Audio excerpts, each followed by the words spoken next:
In the 7th shloka of Bhagavad Gita's first chapter, Sanjay continues to describe the powerful warriors on both sides of the battlefield of Kurukshetra, highlighting the strength and determination of the Kaurava army.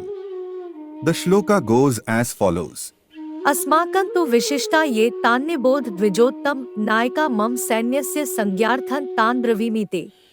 O best of the Brahmins, please note the leaders of our army, who are especially qualified to lead. I will now name the most distinguished among them for your information. In this shloka, Duryodhana addresses his charioteer Sanjay, acknowledging that the Kaurava army has notable and skilled leaders who are capable of leading their forces effectively. He seeks to point out the prominent leaders among his troops to emphasize the strength and capabilities of his side.